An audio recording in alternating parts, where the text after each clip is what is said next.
Celebrity Rehab Day 17, 18, whatever day.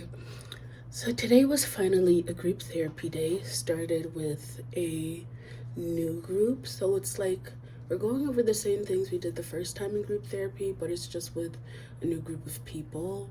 Mind you, I missed a lot of the group therapy days the first time around. So I'm not too irritated with learning the same things over, and I think that going over it again will really push the point home because I do need a couple of times, like multiple times, to digest information before it really sets in. And this group therapy is the one that I'm doing with two mans.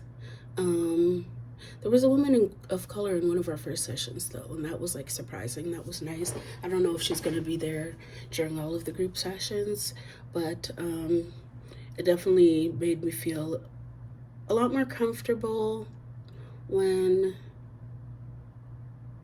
doing the group sessions. So we started with with sleep and mindfulness and stuff like that, and we went over the fight, flight, fawn stuff again. And every time we go over it, I learn something new, or something new sticks out to me. This time it was in response to, I'm not even sure what, but the quote that I got was, being isolated from the group used to be a life or death experience. Socialization kept humans alive. And that just made me think about this healing journey that I'm on, and how I'm out here essentially alone, and how that has been one of the main causes for my anxiety, is being alone, or like living alone essentially, and coming home to myself.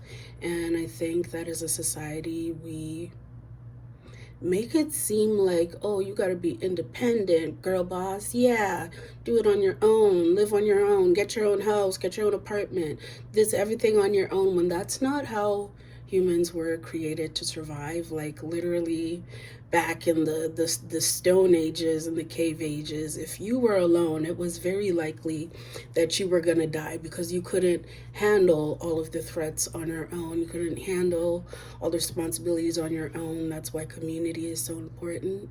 And I think I've done a really good job of building the loving community that I have, and it almost feels like I was ripped from that and just put, first of all, in like one of the most traumatizing places that I've ever lived in my life.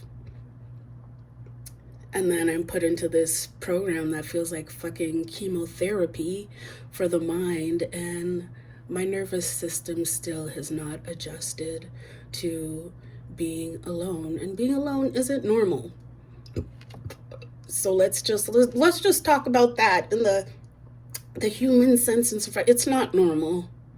Our bodies as humans aren't accustomed to, you don't even, they say you come into this world alone. No, you're with your mom. Even at conception, you're not fucking alone. You with your mama in her belly.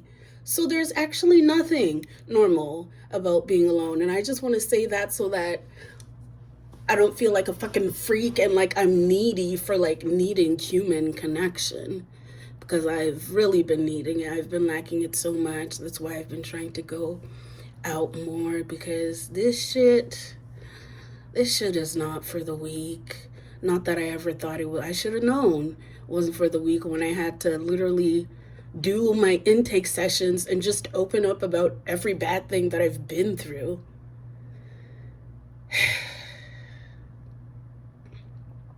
I don't know what I thought it would be like. It's not like this. I don't know how I thought I would react to this. I will say that I didn't think I was going to be as honest or vulnerable as I am being, and that's why this has been so much more taxing than I ever expected it to be. Have I been in therapy for like a decade? Yes. Have I kept therapy? Have I kept like details in instances from my therapist, yes, I just wasn't ready to talk about them. But I've gone into this just, I opened myself up. And that has proven to be harder than it would have been easier to just lie. It would have been easier not to open up about all of my bangers, my trauma, because then I wouldn't have opened a Pandora's box, and I wouldn't have to be thinking about and processing these things. But because I've decided to just give it my all, I'm suffering a little bit. I'm in the mud. I'm in the darkest part of the tunnel, and I really just wish that I had somebody to come home and hug every day, even if that's just my dog, even if that's just Beans. It would make such a difference. I guess I'm strong for going through this shit alone. Even the new people I'm in group therapy with, they're like, yeah, I'm gonna go home and discuss this with my partner or with my mom. And I'm like, God damn, does everybody have somebody? Again, triggering me to how I grew up, feeling very alone and invisible, even though I know I'm not alone. And my community has been very supportive, virtually in the best way that they can, but it's just not enough for me right now. And I'm not saying their support isn't enough. I'm saying that I need some in-person support. This shit is so hard. I'm very often tired. And another thing we were talking about was like goal setting, intentional goal settings for things that we want to achieve. And one of the things that they said to take into account is like your daily lifestyle or what you're going through in life. You can't set a goal that's like, oh, I want to walk for 30 minutes every single day, and you know that you're going through like, or you have 2 children and you're a single parent, you know, it's not like realistic per se unless you have like childcare provided and those kind of things. And I think that this time off, I am still grappling with the fact that I'm not able to function to the same capacity as I used to be. Like, I'm not able to work out every single day, even though I want to, because I come home from these sessions, especially solo therapy, exhausted, depleted. And then I'll be like, shame on you. You didn't go to the gym today, bitch. I went to the emotional gym. I went to the wellness gym. I worked out all of my emotional muscles, and I'm tired. And I just got to be nicer to myself about that. I have been putting in practice being more non-judgmental, and I am proud to say that the way that I talk to myself is slowly but surely changing. And I think that has also affected like the people I let into my life or the way that I interact with people, because I take a lot less bullshit. A lot less disrespect, and I'm not mad at myself if I do tolerate it, because I'm like, you know what? I know better now. Always got to remind myself that I know better now, even if it was just 2 days ago. I'm learning every day. And so one of the goals I set was like, I would like to be in bed by 10 p.m. I used to go to bed at 8 a.m. every day, so bringing it down to like going to bed at midnight has been, wow, that almost made me emotional. It's been such an accomplishment for me that I'm even able to sleep that early. To me, that is early. But I would like to make it just a little bit earlier so that waking up in the morning isn't such a struggle, because I'll sleep from like 12 to 8 a.m. And that's what, 8-9 hours, and that's so good for me. But I still find myself waking up and snoozing that alarm as many times as I can until I have 20 minutes to get everything done and get out the door. And I would just like to establish a better morning routine. It doesn't have to be like, oh, wake up, do yoga, stretch, or whatever. It could be just like journal and watch some That's So Raven, just whatever prepares my nervous system for the day. That's what I'm learning a good morning routine should be, not accomplishing a bunch of things, just whatever starts my day in like a good mood. So still figuring that out. And I was kind of anxious having the group with the two men. I mean, they both seem nice enough, but it just made me realize or like really have to think about where my unease with being around men, especially from what I perceive like straight men, comes from. Because for the first half of my life, I think it was flipped. I was way more nervous around women because I knew what an evil woman looked like, and I knew that women could be evil because of my mom and my sister, and honestly my childhood best friend. Like, I knew that they could be like malicious and nefarious, whereas like my dad was like my savior, my kingdom come, my best friend, and I always felt safe around him. There was a point in therapy, like as an adult, where my therapist was like, because your dad, you didn't have like very many years to grow up around your dad, and he died like when you were young and he was relatively young too, he didn't really get the chance to disappoint you.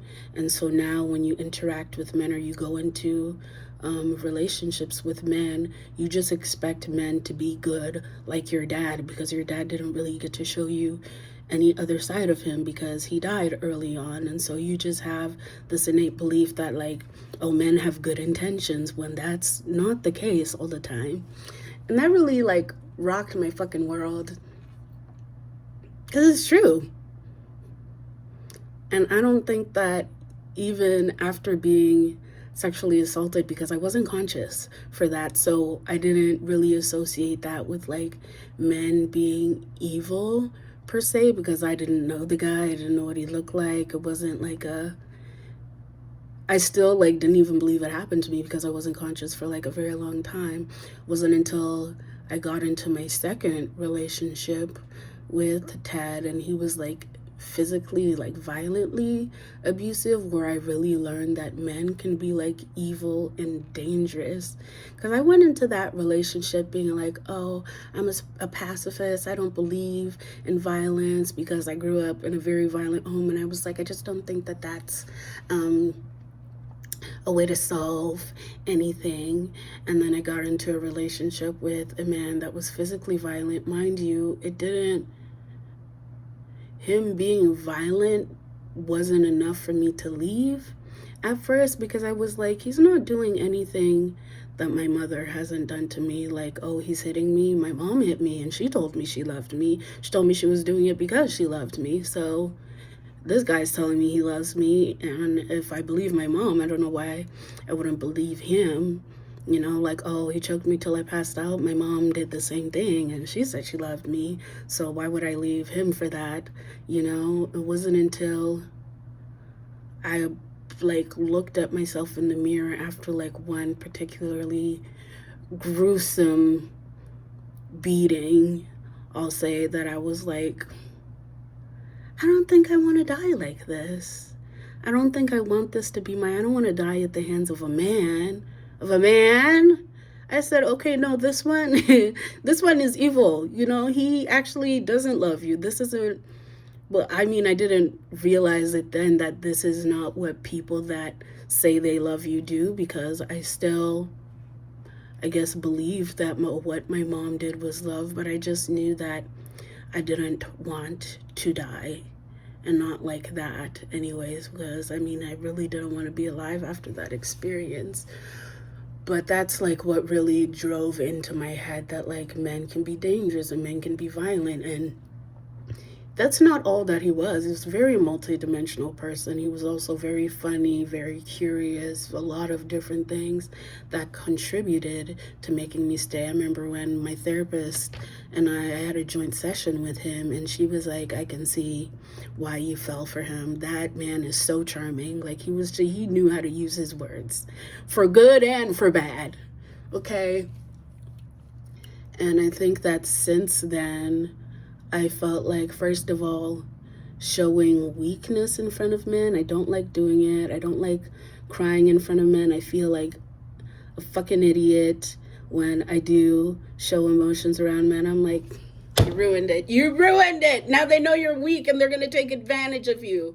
And then getting sexually assaulted for a second time, just like drove that point home, and all of the circumstances surrounding that second assault and like the court proceedings and everything just really drove home like men could be physically violent, they could be evil physically, and they can have shit going on up here, and they could be manipulative and just fucked. And I just don't think that I've ever really taken the time to like intentionally or consciously repair my relationship with the men, straight men for sure. Like that's the one where I'm like, because I can do gay men. I could do the gays, the trans, the, you know, everything else, because when you take away that sexual aspect, I think that's a big part of it that makes me feel unsafe. Men that can be sexually attracted to me make me feel unsafe in the ways that they can wield their power against me. Yeah, so I think that's definitely something I need to bring up in therapy. Maybe even with my male therapist, because I think that a big part of the reason that I'm able to feel so comfortable with him is not just because he's funny and he cusses, but because I've seen him cry like a couple of times. So I know that he does have an empathetic and like side to him, and he is like emotionally mature enough to cry. A lot of the men that I've met and interacted with, black men, let's just specify that. That might be another reason why I'm comfortable around him, is because he's not black. Just gonna call a spade a spade. I don't generally feel safe around black men because of my experiences with black men. Rarely does a white man ever get close enough to me to hurt me, especially not physically. Never that. Never that. No shade to anybody that's been hurt by a white man physically, but yeah, that's what being in group with, oh my god, this long video, with two men has been bringing up for me. And yeah, just big up to myself for continuing to show up even though the shit is hard, and for actually taking the time to apply the things that I'm learning to my life, and for continuing to share. This is such a big milestone for me to post 18, 17, whatever number videos this is. I cannot believe that I've continued to share my journey. There's a point in time in my life, even like maybe 1-2 years ago, where nobody would have, first of all, known that I was here doing this, and second of all, I would have just been going through all of these feelings alone.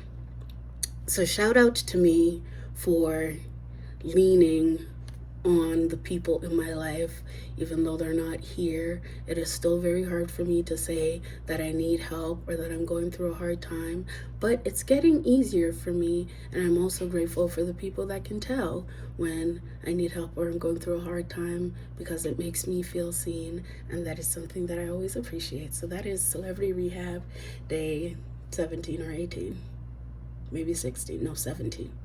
Whatever. Bye.